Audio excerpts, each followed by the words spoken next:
Hi there, Lindsay here, the Frugal Crafter. Today we are going to paint a bow in soft pastels, and this is a brand of soft pastels that I've had a couple viewers ask me about. They're by Lightwish. They are handmade full stick soft pastels, and Lightwish did send me these to review.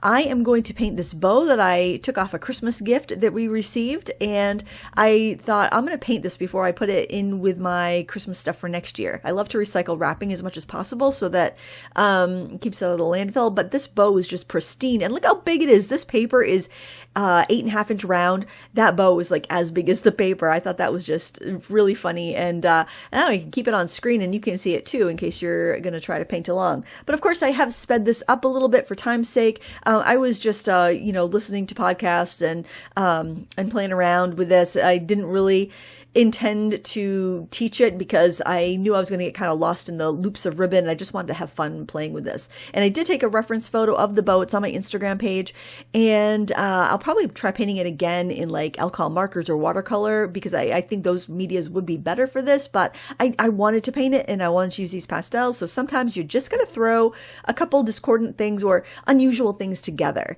and see how they work out. So what I have in that jar there is just rubbing alcohol. You can use just water. It's fine, especially on this. This is watercolor paper by Shenzhen, which is a handmade paper out of, we're using handmade paper and handmade pastels.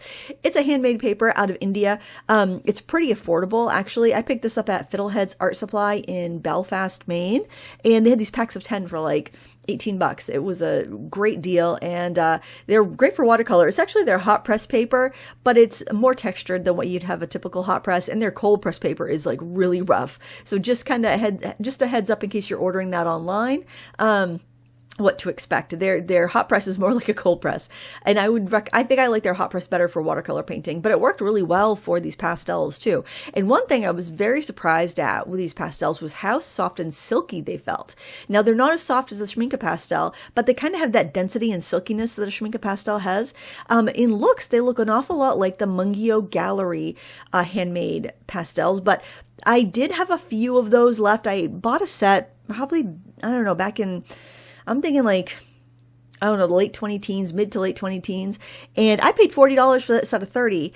And I did find a couple sticks that were almost full, just so I could kind of feel them weight-wise and swatch them out. And these do feel silkier and softer than the Mungios. Plus, the Mungios are made in Korea, and these pastels are made in China, and they say Yuyi on the sticks, on the stick wrappers. So, I mean, I don't know who makes them for Lightwish, but it could be Paul Rubens. They're soft like the Paul Rubens pastels, but they're all very thick, and thicker than some of the Paul Rubens pastels, which were kind of like, some were big, some were little. You know, they definitely were inconsistent because they were handmade. These are all very consistent, and I don't know, they're just quite nice. And this is a 72 set for, currently they're selling for $42.99.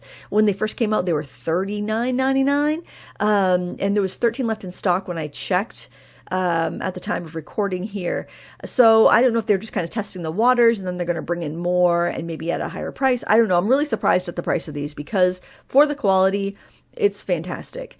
I'm using this dark kind of eggplant purple. You can see there are some, I didn't really show the full swatch, but I'll link to it. You can check out those swatches online on Amazon. And I'll have a full review after I've done a few pieces of artwork here, because obviously I've only used about, I don't know, 6 or 7 colors in this whole piece. So, or 6 or 7 sticks in this whole piece. So it's not really a full review.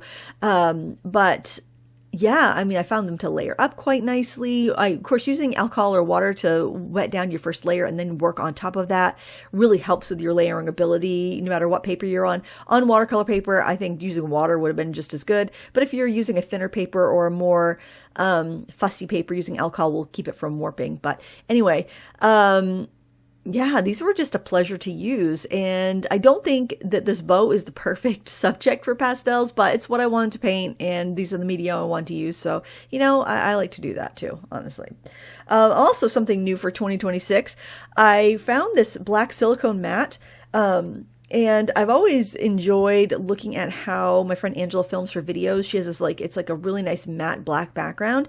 And I realized it's a silicone mat. She told me she uses a silicone mat. I'm like, that's a great idea. And it wipes off so easily. I was kind of concerned that the pastel dust might stick to the silicone because I have used embossing powder and things like that on silicone before, like a silicone surface, and it's so hard to get the like static clings, but this wiped up so easily, so I was very happy with that. And you'll be seeing that a lot more in my videos. I may have to adjust my lighting though, because everything seems a little blown out here.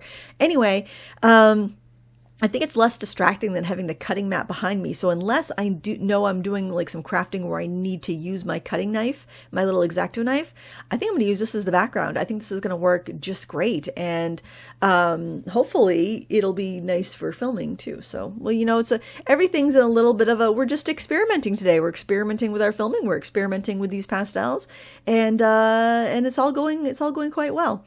I was able to use pastel pencil on top. You'll see this in a little bit, but I was able to use some pastel pencil on top to add some details, which was nice. Again, that could be down to the paper, it could be down to the pastels. It's really hard to say until I use a couple different papers to see how these behave. But yeah, I was really impressed with how I could layer these up, how soft they were, how pigmented they were. They were just really lovely to use. And here I'm using a General, I think this one's General's pastel pencil, black pastel pencil. I have to say, I have to give props to General's pastel pencils. They are made in the USA. They are very nice. They perform so well. These are drawing over these thick layers of pastel with no problem. They're very soft. Now, the only downside is I don't think you can get them open stock. And they only come in 36 colors, and those 36 sets can be difficult to find. Maybe they do sell them at open stock in some stores. I don't know. But yeah, I was really impressed with those. Every time I grab one of those out of my little Lazy Susan where I have my pastel pencils, I'm always pleasantly surprised at the quality. Now, I don't know how light fast they are. I'm just using them for outlines. It's probably charcoal, actually, so it's probably just fine. But as far as performance wise, boy, they are really, really lovely. And here, I'm also using whatever pencils I have handy. I decided to go in with a white stick just to see how the white stick would go down on top of that, and it was just fine, honestly. No qualms about these pastels yet. I am using the pastel pencil. This is a Cretacolor or maybe a Conte. I think it's a Cretacolor. I'm using that to kind of blend and smooth out those white lines, but it is kind of scraping the pastel up a bit, so definitely not the same experience as using the General's black. The General's black is sticking down really well. And I'm going in with that nice bright cherry red and adding some of those brighter highlights. Now, this being a very matte medium, this pastel, it can be difficult to render something that's really shiny because you don't get that luster of color as much as with other things. But I thought it did a good job. Now I'm just using my ruler here to make like a stripe across. I thought it'd make more sense to have like a ribbon going across. It looked kind of weird just having that bow floating around. I guess I could have thrown some Christmas balls in there or something, but I kind of took up too much space with the bow. So I'm just going to add this in the background here to give it a little bit of context, and I think that will look really cute. So I often will get asked, how do you frame round watercolors or work done on round paper? And the way I do it, if I'm going to do it, like Fantasy Lindsay framing all these things, honestly, have I framed anything round? Not in a long time. But what I do when I do need to frame something round is I find a square frame, and then I cut a mat. I mount this on a contrasting color, like I'd mount this on black or on red or something like that. So we would see the decal edge. I would mount that on there, just glue it down. And then I would cut a square mat slightly larger than the circle here, so you can see the full decal edge on the around it, and then I would put it in a square frame, like a record album frame would be a good one, or a shadow box frame, something like that.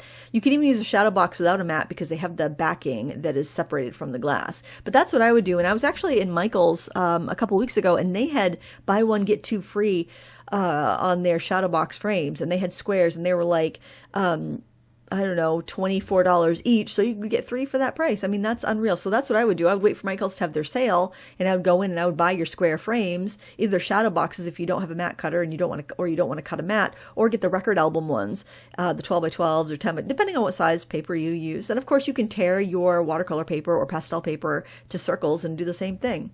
But anyway, here is the finished painting. I think it looks delightful. I hope you enjoyed this little time lapse, and let me know what you think in the comments below. Thanks for watching. Until next time, happy crafting. Bye.